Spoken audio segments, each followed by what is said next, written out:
And welcome to the box. Bharat के लिए game changer साबित हुआ G20। मोदी ने वो कर दिया जो 100 सालों में कभी नहीं हुआ। G20 में भारत ने कर दिया ऐतिहासिक ऐलान, सुनकर जिनपिंग के कानों से निकलेगा खून। भारत की वीटो के लिए बनी मजबूत सहमति, जयशंकर और मोदी की कूटनीति के सामने झुके दुश्मन देश। चीन के G20 में न आने का भारत को हुआ बड़ा फायदा, अपने देश में बैठ दहाड़े मार मार कर रो रहा होगा जिनपिंग। पीएम मोदी ने G20 की शुरुआत में ही ऐसे बड़े बड़े धमाके कर दिए हैं, जिसके बाद पाकिस्तान से लेकर चीन में हल्ला मचना तय है। G20 में मोदी ने तो देशवासियों को तोहफा दिया ही है, लेकिन इस वीडियो में हम आपको बड़ी सौगात के बारे में बताने वाले हैं। अभी तक चीन न सिर्फ संयुक्त राष्ट्र में भारत की वीटो पावर का रोड़ा बना है, बल्कि उस शातिर ड्रैगन ने G20 को बर्बाद करने की अपनी पूरी कोशिश की थी। G20 भारत के लिए बहुत बड़ा गेम चेंजर साबित होगा। भारत में होने वाले G20 पिछले देश में हुई G20 से सबसे अलग माना जा रहा है। मोदी सरकार ने सम्मेलन में चीन को बुरी तरह पीटने का मन बनाया है। जिनपिंग ने G20 के संयुक्त घोषणा पत्र पर साइन करने से मना कर दिया था। उसे लगता था कि ऐसा करके वो भारत को कुचल देगा, लेकिन पीएम मोदी ने G20 सम्मेलन के शुरुआत में ही चीन को धूल चटा दी है। सभी देश संयुक्त घोषणा पत्र पर राजी हो चुके हैं। चीन के G20 में न आने के भारत को काफी फायदे हुए हैं। इसके बारे में हम आगे वीडियो में चर्चा करेंगे।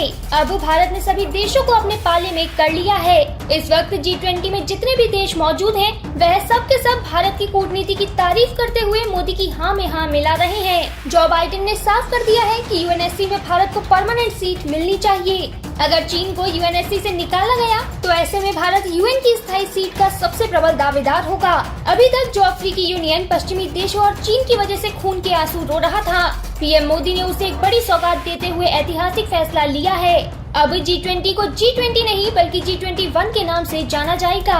पीएम मोदी ब्रिक्स में अफ्रीकी देशों के साथ जो वादा करके आए थे, उसे G20 सम्मेलन में सबसे पहले पूरा किया गया है। अब अफ्रीकन यूनियन भी G20 का सदस्य बन चुका है। भारत ने ये ऐतिहासिक फैसला लेकर चीन के घमंड को चूर चूर कर दिया है। लाल ड्रैगन ने अफ्रीका को अपने कर्ज जाल में फंसाकर पूरी तरह से लूटने का काम किया है, पर अब ये देश भारत को अपना मसीहा मानेंगे। भारत ने अफ्रीकी देशों में अपना निवेश बढ़ा दिया है। आने वाले वक्त में हो सकता है कि ये सभी देश चीन के खिलाफ भारत से हथियार लेना भी शुरू कर दें। हो सकता है कि सभी महाशक्तियां इस सम्मेलन में भारत की UN में स्थायी सीट का मुद्दा उठा दे, तो वहीं सभी छोटे देश मिलकर हो सकता है कि भारत को डिफेंस में और मजबूती दे दे। G20 के अंदर भी भारत को डिफेंस क्षेत्र में बहुत बड़ी सफलता हाथ लग सकती है। चीन के सभी दुश्मन एक एक करके भारत के पास आ गए हैं। अफ्रीका इसका सबसे बड़ा उदाहरण है। इसके अलावा इंडोनेशिया, जिसने एक समय पर चीन का साथ लेकर भारत का विरोध किया था, आज वो भी मोदी से चीन के खिलाफ हथियार मांग रहा है। इंडोनेशिया भारत के साथ ब्रह्मोस की डील कर सकता है। फिलीपींस पहले से ही भारत से ब्रह्मोस मिसाइल खरीद रहा है। आसियान, जो कि चीन के विरोध में काम करने के लिए एक मजबूत संगठन माना जाता है, उसने भारत के तेजस लड़ाकू विमान को खरीदने में भी दिलचस्पी दिखाई है। भारत का डिफेंस मार्केट अब पूरी ताकत के साथ ऊपर उठेगा। पीएम मोदी भारत को चीन और अमेरिका से भी आगे निकालना चाहते हैं। आज दुनिया के सभी देश भारत को अहम ताकत के रूप में देखते हैं। उन्हें लगता है कि चीन और अमेरिका से ज्यादा भारत उनके लिए सही साबित होगा, जो कि हर मुसीबत से उन्हें बाहर निकालेगा।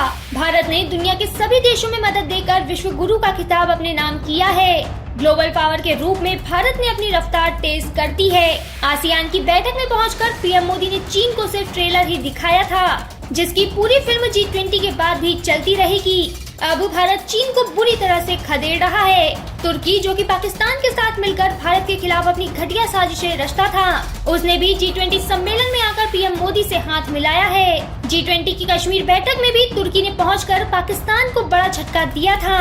पाकिस्तान को लग रहा था कि तुर्की G20 में नहीं आएगा, लेकिन अब हो सकता है कि एर्दोगन ने भारत के एहसानों को याद किया हो, जो कि भारत ने भूकंप के वक्त तुर्की को बचाने के लिए किए थे। कहीं न कहीं हो सकता है कि तुर्की का दिल भारत के लिए धड़कने लगा हो, जिसके बाद वो भी संयुक्त राष्ट्र में भारत को वीटो देने की बात कर सकता है। G20 में आकर एर्दोगन ने इस बात पर तो ठप्पा लगा दिया है कि वो भारत की ताकत को समझ चुका है, जिसे चाहकर भी नजरअंदाज नहीं किया जा सकता।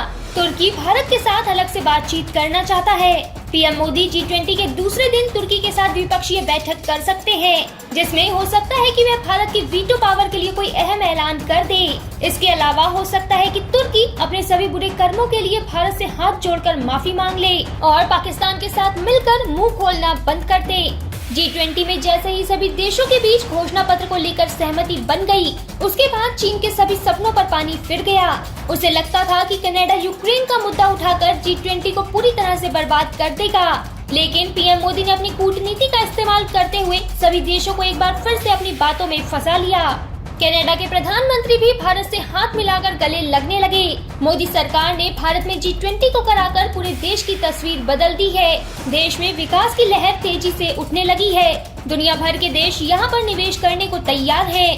ब्रिटेन ने भी अलग से भारत के साथ द्विपक्षीय बैठक की है। जापान भी यहाँ पर अपना निवेश बढ़ा सकता है। सऊदी अरब के प्रिंस सलमान ने G20 में मोदी से हाथ मिलाते हुए सम्मेलन की तारीफ की है। सऊदी अलग से भारत के साथ एक अहम बैठक करेगा। 11 सितंबर को दोनों देशों के बीच बैठक होगी, जिसमें हो सकता है कि वे भारत के अंदर अपना निवेश बढ़ाने की बात कर दें।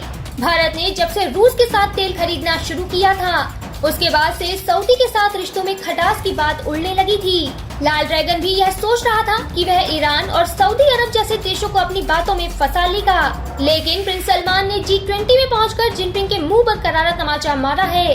अरब से लेकर अफ्रीका और पूरे पश्चिम देशों में भारत का बोलबाला है। सभी देश मिलकर भारत के पाले में आ चुके हैं और यूनाइटेड नेशन में उसकी स्थायी सीट के लिए दहाड़े मारने को तैयार है। भले ही पुतिन G20 में न आए हो, लेकिन उन्होंने अपने खास विदेश मंत्री सर्गेई लावरोव को भारत भेजा है, जो कि साफ तौर पर चीन के लिए बहुत बड़ी चुनौती है। चीन की हमेशा से ये कोशिश रही है कि वह रूस और भारत को एक दूसरे का दुश्मन बना दे। शुरू से लेकर अब तक चीन ने G20 को बर्बाद करने के लिए अपने कई पैतरे आजमा लिए, लेकिन इन सब का परिणाम हमारे सामने है। सभी देशों ने G20 में पहुंचकर भारत की ताकत को कई गुना बढ़ा दिया है और साथ ही जिनपिंग को ये दिखाया है कि उसका G20 में न आना भारत के लिए बहुत अच्छा साबित हुआ है। हो सकता है कि अगर जिनपिंग G20 सम्मेलन में आ जाता तो वो अफ्रीकी देशों की सदस्यता को लेकर कोई नई दिक्कत पैदा कर देता। जिनपिंग की मौजूदगी घोषणा पत्र पर संयुक्त सहमति बनने पर भी दिक्कत कर सकती थी। चीन के प्रधानमंत्री भारत के G20 में शामिल हुए हैं, जो कि हो सकता है कि डर की वजह से कुछ ना बोल पा रहे हो।